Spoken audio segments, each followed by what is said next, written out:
This is JCU Conversations, a podcast show from James Cook University, Singapore.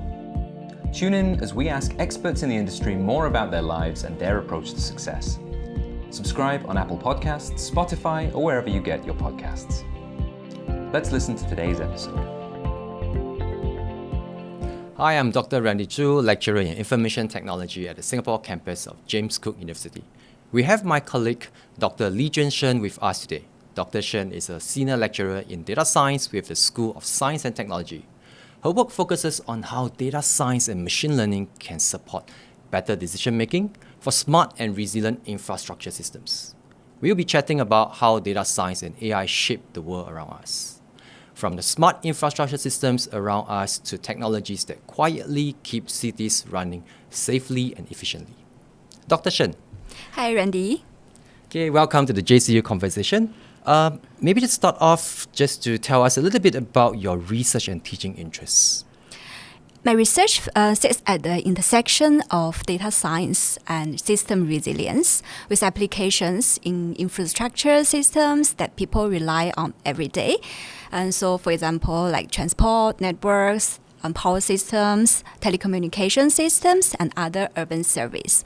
I'm very interested in how we can use data-driven models to make these systems not just efficient, but also more resilient when things go wrong. Over the years, I have worked on several projects to better understand and analyze and assess and improve the resilience of these systems. In my teaching side, I focus on helping students build strong foundations in data science.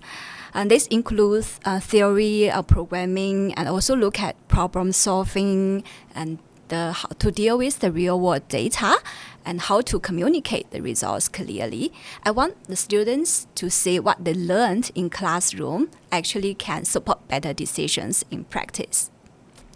Data science is quite a hype or big topic in nowadays. What first drew you to data science and also smart and resilient infrastructure research?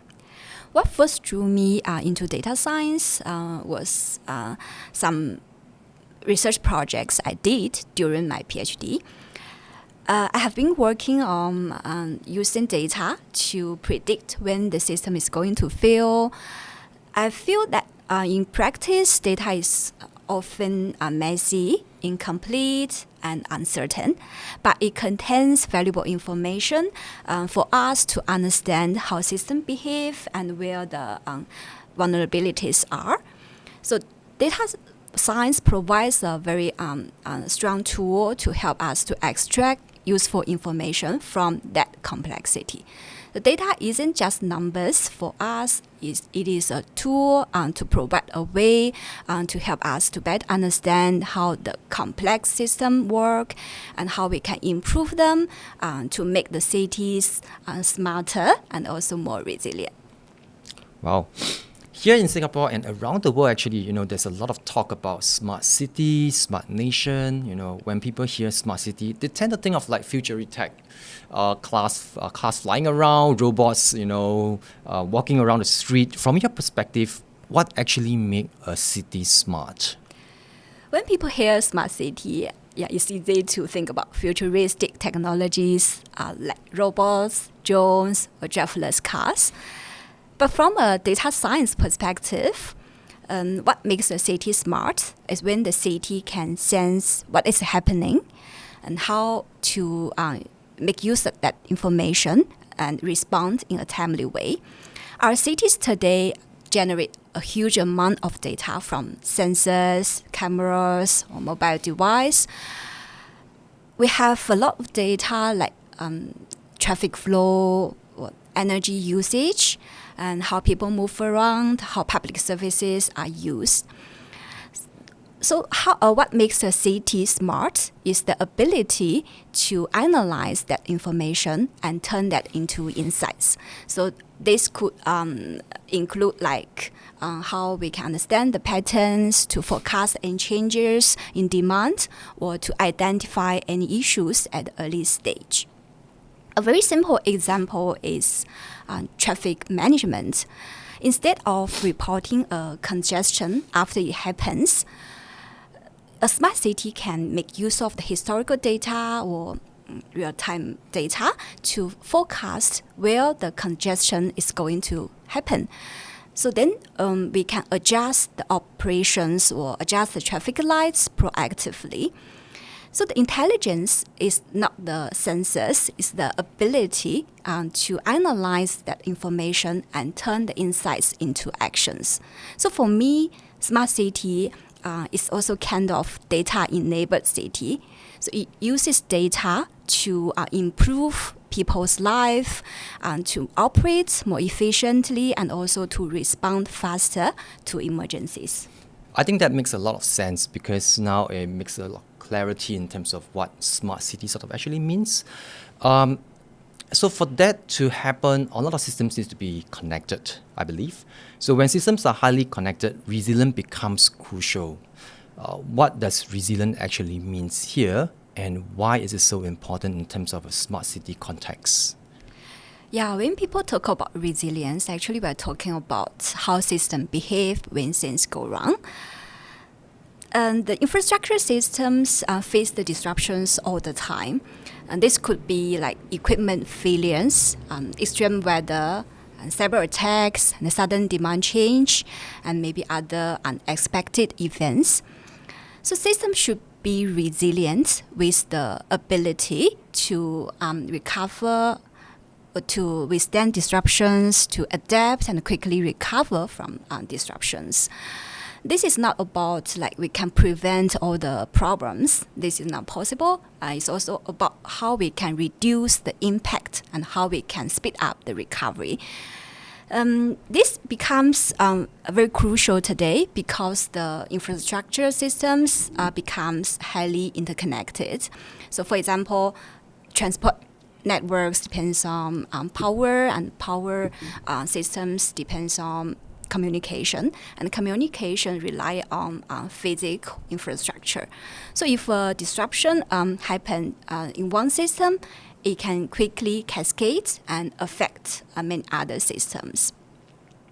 So the resilience actually changed the focus from how well a system works on a good day to how well the system cope with disruptions. So all this requires a lot of data at hand. In data science, we often hear the term data-driven. Okay, so how does data-driven approaches support decision-making in this sense for a more resilient infrastructure? Maybe you can share one or two examples with us. Yeah, from my point of view, firstly, data-driven models could help us anticipate disruptions.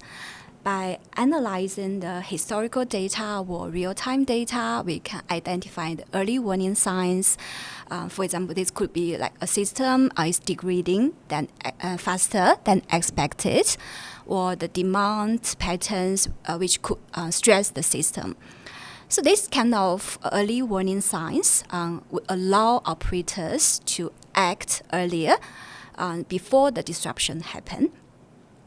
Data-driven models also support better decisions during disruptions. When something unexpected happens, for example, like extreme weather, flooding, earthquake, usually decisions should be made very quickly with limited information. So data science tools can help us to combine data from different sources to provide a better picture of what is happening in real time, and to help decision makers to prioritize actions, to allocate resources, and to speed up the recovery. So for example, if a telecommunication system is disrupted by a storm, several base stations are disrupted. We need to decide which base station should be repaired first, and how many manpower or how many resources should be deployed, and which repair strategy is optimal to speed up the recovery and reduce the impact. Data-driven models also can help us to for the long-term resilience planning. it would allow planners to compare the different maintenance strategies, to compare the different investment options and design options by considering the trade-off between cost, risk, and performance. Finally, it also supports system learning over time. We can make use of data to analyze what worked well during disruptions and what didn't work well. So this could also update the models and the policies, which would help us to better prepare for our future. So the learning process is very crucial for resilience. Those are very good examples. I can relate to some of them based on the natural disasters and the recent happening incidents. Let's talk about the big word, AI. Okay, we often think of AI as chatbots or robots walking around doing things. Where does AI actually operate behind the scenes to support smart and resilient infrastructures in cities? Yeah, a lot of AI's impact happens behind the scenes, especially when we talk about monitor and manage infrastructure systems. So for example, AI is very strong in continuous monitoring and anomaly detection. We can analyze the data we generate from sensors. So AI can access and process this large amount of data in real time and learn what the normal behavior looks like for the system. So AI can flag very small deviations from that normal behavior, which may indicate a developing fault. So this kind of small change may be very difficult for humans to notice, but AI can pick it up and flag this kind of deviations to bring attention to people. Another area I think AI is also very powerful is in monitoring and supporting the infrastructure system, that is to learn the complex patterns. Our infrastructure systems are very complex, non-linear, and they are also highly interconnected. They are affected by a lot of factors like the usage, operations, and disruptions, and also interactions between the system. So it becomes very challenging to model these systems explicitly. We can use AI to learn the complex patterns directly from data. So this will help us to understand how systems behave before disruptions and during disruptions, so we can better understand and improve resilience. I can see the linkage between data-driven approaches that links up to AI, and AI seems to be very promising, even based on your last conversation. What are there any risks that we don't talk about enough? Is all the good stuff, in terms of system vulnerabilities or over-reliance on AI itself? AI brings a lot of opportunities. It also comes with risks. I think one of the key challenges is about data quality. AI learns from data. So if the data is incomplete or data is biased, the AI models may produce unreliable results. Another key challenge is about interpretability. Most of the AI models work as black box, so which make it very difficult for decision makers to understand why a specific recommendation is made. Especially if you look at critical infrastructure when we consider safety and resilience. So this kind of interpretability or transparency is very important. Of course, there's also risk of over-reliance. So if people trust automation too much, they may stop paying attention. If there's something unusual happen or something AI wasn't trained for, so people still need to step in.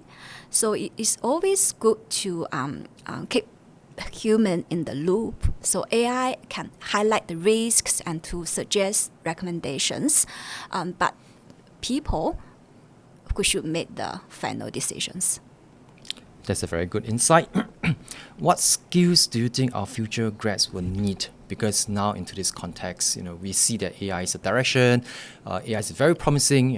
What skills do you think they actually need in the next 5-10 years context to across all different industries? Yeah, so for the most important skills future graduates need, I think are not purely technical. What matters most is how well they can work with intelligent systems rather than compete with them. From the technical side, I think students still need to build foundations in like the statistics, programming, and how to deal with the real-world data. They should be able to evaluate the models and also interpret the results. Beyond technical skills, I think critical thinking is also equally important. The students should be able to ask questions like, is this the right data set? Am I making the right assumptions? So does this model make sense in real world? Beyond this, I think communication is another essential skill. For data scientists, they usually work with people who do not have a technical background, like the managers or policymakers. So the ability to tell a good story with data, either through visualizations or a good narrative, this would help to translate insights into actions. Yeah, I think this is a blend of skills the future graduates would need. Yeah. I totally agree with you, because the way I look at it is, AI is a tool that it will definitely be used. If you are capable of harnessing it in the future, will definitely do you much better. Last question, which is a very interesting question. Okay, if you could travel back in time, okay, what advice would you give your younger self? Let's say you're at the age of 21. Yeah, what advice would you give yourself? This is an interesting question. So if I could travel back, I would tell my younger self to stay resilient, because there will be uncertainties, setbacks, and the moments where things do not go as planned. So the ability to recover from like the setbacks, or how you can adapt and learn over time, this is very crucial in your personal journey. Yeah. All right. Lijuan, this has been a fantastic discussion. Thank you so much for being here with us. Tell our listeners, where can they find you online? Yeah, you can find me from JCU website, and also can find me from LinkedIn. All right. Thank you all for tuning in to JCU Conversations. See you next time. Thank you.